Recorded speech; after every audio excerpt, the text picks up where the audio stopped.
ناظرین بلٹن کا آغاز کریں گے اور سب سے پہلے بات کریں گے چیئرمین پیپلز پارٹی بلاول بھٹو زرداری نے کہا کہ آزاد کشمیر میں بحران وفاقی وزراء کے بیانات کی وجہ سے پیدا ہوا۔ اسلام آباد میں بیٹھا کوئی شخص یہ فیصلہ نہیں کرے گا کون کشمیری ہے کون نہیں۔ فیلڈ مارشل سید عاصم منیر کا کردار سب کے سامنے ہے۔ پاکستان فیلڈ مارشل کی قیادت میں بھارت اور اسرائیل کو جواب دے رہا ہے۔ کشمیر میں کوئی پاکستان اور افواج کے خلاف بولے گا تو کسی صورت قبول نہیں۔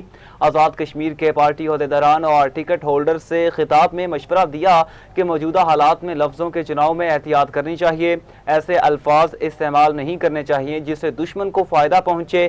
موجودہ حالات میں سیاست کی درست سمت اختیار کرنا ہوگی۔ افواج پاکستان ہماری ریڈ لائن ہے، ریاست پاکستان کو کوئی بلیک میل نہیں کر سکتا۔ پرتشدد احتجاج اور مظاہروں کی کسی صورت اجازت نہیں۔ کشمیر میں سیکیورٹی اہلکاروں کی شہادت پر دل رنجیدہ ہے۔ کشمیر میں ہونے والے معاملات پر کمیشن تشکیل دیا جائے۔ قیام امن میں پاکستان کے کردار کو دنیا نے خوب سراہا۔ مسلم امہ میں ہمارا مقابلہ کر رہے ہیں، ہمارے سازشوں کو ناکام کر رہے ہیں، ہم پورا دنیا کو جنگ کی لپیٹ میں لے کے ڈالنے کی سازش ہے، اور اس کا مقابلہ صرف اور صرف پاکستان کر رہے ہیں اس وقت۔ تو ہم سب کو سوچنا چاہیے، پاکستان کے سیاستدان کو سوچنا چاہیے، کشمیر کے سیاستدان کو سوچنا چاہیے، کارکنوں کو سوچنا چاہیے، عام آدمی کو سوچنا چاہیے، احتجاج کرنے والوں کو سوچنا چاہیے، پالیسی بنانے والوں کو سوچنا چاہیے کہ ان حالات میں ہمیں رسپانسبلی اپنا لفظوں کا چناؤ کرنا چاہیے، سیاست کرنا چاہیے، لیکن سیاست کو اس طریقے سے کرنا چاہیے جہاں سے کوئی پاکستان کی مخالف، پاکستان کی دشمن ہمارا اندر کی ایشوز کا فائدہ نہ اٹھا سکے۔ آگے بڑھتے ہوئے آپ کو بتائیں گے مشرق وسطی میں کشیدگی مزید بڑھ گئی۔ امریکہ کے ایران پر چوتھے روز بھی حملے جاری۔ بندر عباس سے قشم اور چابہار دھماکوں سے گونج اٹھا۔ جزیرہ کیش میں پانی اور بجلی کی تنصیبات کے قریب امریکی راکٹ گرے۔ بش شہر نیوکلیئر پاور پلانٹ کے اطراف فضائی دفاعی نظام فعال کر دیا گیا۔ ایرانی حکام کے مطابق جنوبی ایران پر ہونے والے امریکی حملوں میں 30 سے زائد عام شہری شہید ہو چکے۔ شہداء میں 7 ایرانی فوجی بھی شامل ہیں۔ امریکی سینٹرل کمانڈ کے مطابق ایران کے خلاف حملوں کا ایک اور مرحلہ مکمل کر لیا۔ امریکی لڑاکا طیاروں، ڈرونز اور بحری جنگی جہازوں نے ایرانی اہداف پر حملے کیے۔ آبنہ ہرمز کے قریب اور ساحلی علاقوں میں درجنوں فوجی اہداف کو نشانہ بنایا۔ ان حملوں سے ایران کی آبنہ ہرمز میں تجارتی جہازوں کو نشانہ بنانے کی صلاحیت مزید کمزور ہوئی ہے۔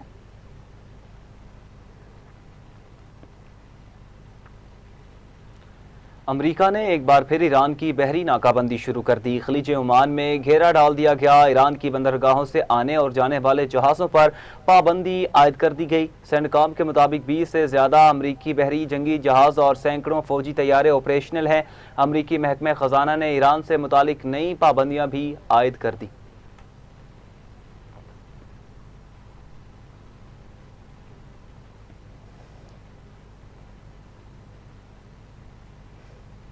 ایرانی پاسداران انقلاب نے خبردار کیا کہ ایران کی توانائی برآمدات روکی گئیں تو مشرق وسطی سے تیل اور گیس کی ترسیل بھی متاثر ہو سکتی ہے۔ امریکہ کی جانب سے ایرانی بندرگاہوں پر بحری ناکہ بندی دوبارہ نافذ کیے جانے کے بعد پاسداران انقلاب نے انتباہ جاری کیا ہے۔ پاسداران انقلاب نے اپنے بیان میں کہا کہ خطے سے تیل اور گیس کی برآمدات یا تو سب کے لیے ہوں گی یا پھر کسی کے لیے نہیں۔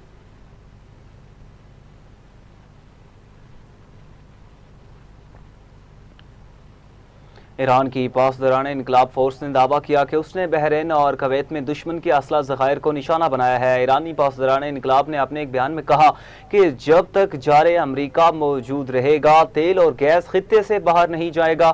امریکہ کے جارحانہ اقدامات کا آبنہ ہرمز کھلنے میں تاخیر کے سوا کوئی نتیجہ نہیں۔ ایرانی پاسداران انقلاب نے مزید کہا کہ کویت کی علی السالم ایئر بیس میں ڈرون لانچنگ پیڈ کو نشانہ بنایا گیا۔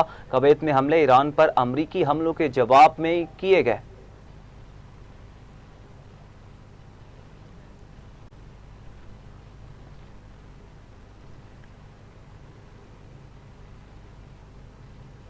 اردن کی فوج نے دعویٰ کیا ہے کہ اس نے ایران کی جانب سے داغے گئے 3 بیلسٹک میزائل مار گرائے ہیں۔ اردنی فوج نے اپنے بیان میں کہا کہ فضائی دفاعی نظام نے بدھ کو صبح کے وقت ایرانی حدود سے آنے والے 3 بیلسٹک میزائلوں کو اس وقت نشانہ بنا کر تباہ کیا جب وہ اردنی فضائی حدود میں داخل ہوئے۔ فوج کے مطابق اس واقعے میں کسی قسم کا جانی اور مالی نقصان نہیں ہوا۔ آپ کو اپڈیٹ کریں گے۔ 3 بیلسٹک میزائل مار گرائے ہیں۔ اردن کی فوج کی طرف سے یہ دعویٰ سامنے آیا ہے کہ اس نے ایران کی جانب سے داغے گئے 3 بیلسٹک میزائلوں کو مار گرایا ہے۔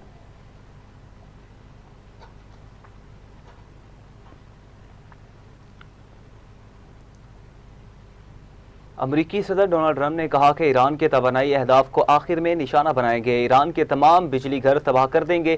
فاکس نیوز کو دیے گئے انٹرویو میں صدر ٹرمپ نے کہا، ایران پر حملے اس وقت تک جاری رہیں گے جب تک میں نہ کہوں کہ اب کافی ہے۔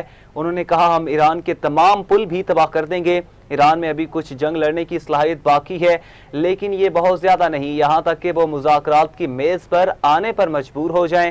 امریکی صدر کا دوران انٹرویو مزید کہنا تھا کہ امریکہ کے نمائندوں نے منگل کے روز ایران کے ساتھ مذاکرات کیے۔ آپ کو بتائیں گے ناظرین، اہم خبر آپ تک پہنچائیں گے۔ انہوں نے کہا کہ ہم ایران کے تمام پل بھی تباہ کر دیں گے، ایران میں ابھی کچھ جنگ لڑنے کی صلاحیت باقی ہے، لیکن یہ بہت زیادہ نہیں ہے، یہاں تک کہ وہ مذاکرات کی میز پر آنے پر مجبور ہو جائیں۔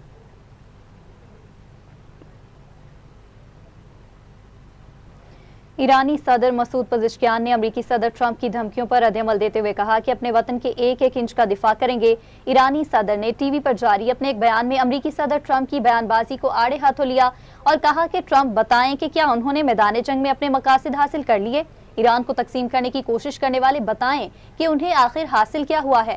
مسعود پزشکیان کا کہنا تھا کہ ہم اپنے اقدامات سے اپنے وطن کے ایک ایک انچ کا دفاع کریں گے۔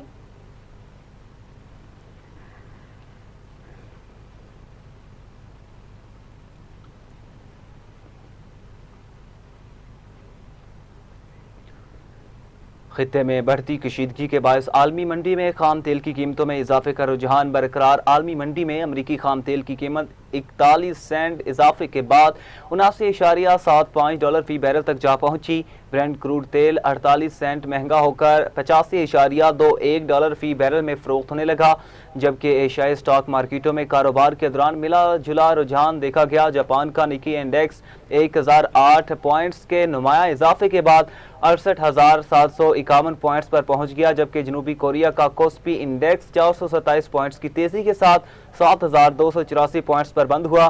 اسی طرح ہانگ کانگ کا ہینگ سینگ انڈیکس 340 پوائنٹس اضافے کے بعد 24,681 پوائنٹس تک پہنچ چکا، جبکہ چین کا شنگھائی کمپوزٹ انڈیکس 11 پوائنٹس کی معمولی کمی کے ساتھ 3,955 پوائنٹس پر آ گئے۔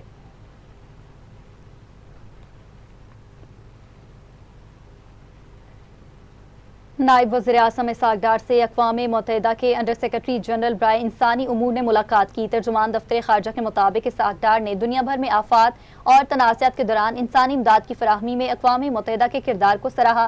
ٹام فلیچر نے علاقائی امن و استحکام کے لیے پاکستان کی کاوشوں کو سراہا، جبکہ اقوام متحدہ کے لیے پاکستان کی گراں قدر کردار کی بھی تعریف کی گئی۔ نائب وزیر اعظم نے پاکستان میں موسمیاتی آفات کے دوران اوچا کی خدمات کی بھی تعریف کی اور اوچا کے جاری کاموں میں تعاون جاری رکھنے کے عزم کا اظہار کیا۔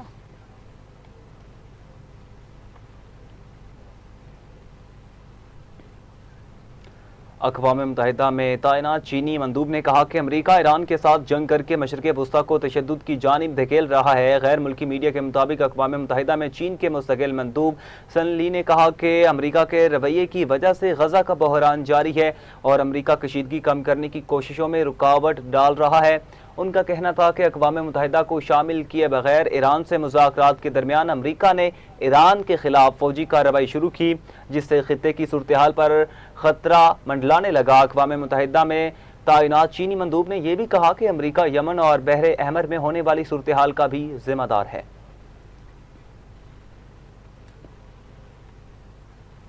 عوامی حمایت میں واضح کمی اور احتجاج کی بدترین ناکامی۔ کالعدم جوائنٹ ایکشن کمیٹی بدترین ناکامی کے بعد اوچھے ہتھکنڈوں پر اتر آئی۔ اسلام آباد پولیس کے ملازم پر کالعدم کمیٹی کے شرپسندوں کا تشدد۔ پولیس ملازم احتشام مسیح کو زبردستی گاڑی سے اتارا، اہلکار کو تشدد کا نشانہ بنایا گیا اور گمراہ کن ویڈیو بنا کر پھیلائی۔ آزاد جموں کشمیر پولیس نے پریس ریلیز جاری کر دی۔ تشدد کرنے ویڈیو بنانے والوں کی شناخت کا عمل اور تحقیقات جاری ہیں۔ پولیس حکام کے مطابق مکمل تصدیق کے بعد ملوث افراد کے خلاف کارروائی ہوگی۔ کسی کو شرانگیزی، جھوٹی معلومات، اشتعال پھیلانے کی اجازت نہیں۔ پولیس اور دیگر سیکیورٹی اداروں نے انتہائی تحمل، پیشہ ورانہ ذمہ داری کا مظاہرہ کیا۔ اہلکاروں کی شہادت، زخمی ہونے کے باوجود شہریوں کے جان و مال کا تحفظ یقینی بنایا گیا۔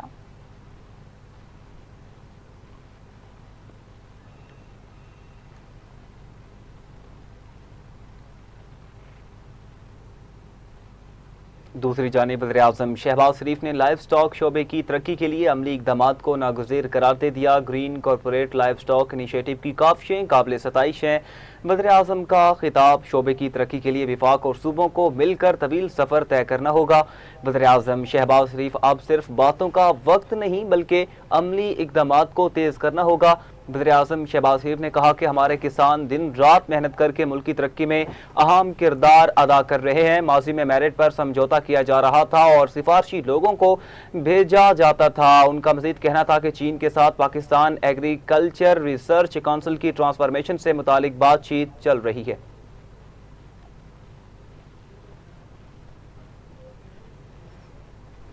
بہت ہی محنتی قابل کسان جو کہ چاروں صوبوں میں، آزاد کشمیر میں، گلگت بلتستان میں دن رات محنت کرتے ہیں، لیکن جدید آلات، جدید ٹیکنالوجی نہ ہونے کی بنا پر آج ہم خطے میں جو دوسرے ممالک ہیں اس شعبے میں ہم بہت پیچھے ہیں۔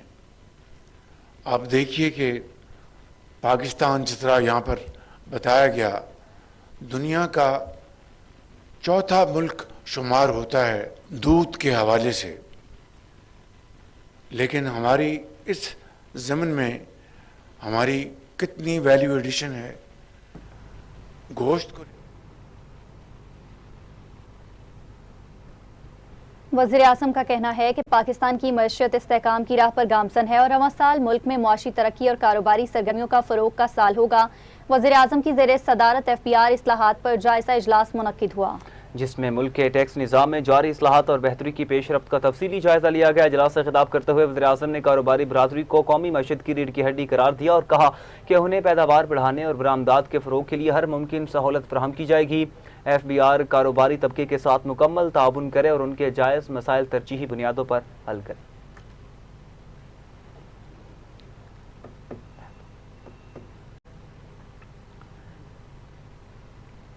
وزیراعظم شہباز شریف سے chairman national disaster management authority lieutenant general انعام حیدر ملک نے ملاقات کی۔ وزیراعظم آفس سے جاری بیان کے مطابق وزیراعظم نے مانسون بارشوں کے دوران صوبائی حکومتوں اور صوبائی ڈیزاسٹر مینجمنٹ اتھارٹیز کے ساتھ روابط مزید بہتر بنانے کی ہدایت کی۔ ملاقات میں وزیراعظم کو ملک میں مانسون بارشوں کے دوران کسی بھی ہنگامی صورتحال کی تیاری پر بریفنگ دی گئی۔ وزیراعظم شہباز شریف کو پیشگی اطلاع نظام کو مکمل فعال بنانے اور وزارت موسمیاتی تبدیلی کے ساتھ اس حوالے سے تعاون پر پیش رفت سے آگاہ کیا گیا۔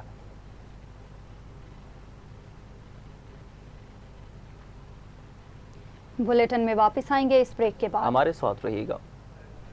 Welcome back. ابھی آپ کو خبر دیں، وزیر اعلیٰ پنجاب مریم نواز سے منڈی بہاؤالدین کے ارکان صوبائی اسمبلی کی ملاقات کرنے والوں میں خالد محمود رانجھا اور چودھری اختر عباس بوسال شامل ہیں۔